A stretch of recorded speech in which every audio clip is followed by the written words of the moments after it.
it during the week, and I was out getting physio done on my way back to work, so I just had a pop by because it's close by.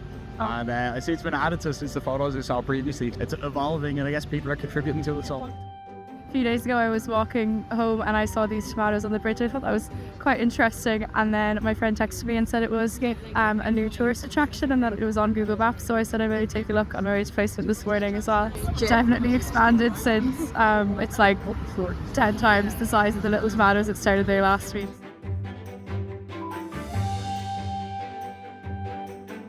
Talking to a gentleman here, we were just saying, I said they said it was magical, and I thought that was ridiculous, and they said, he said, well, maybe stop, here we are tweaking, there was nobody stopping, so then we don't community.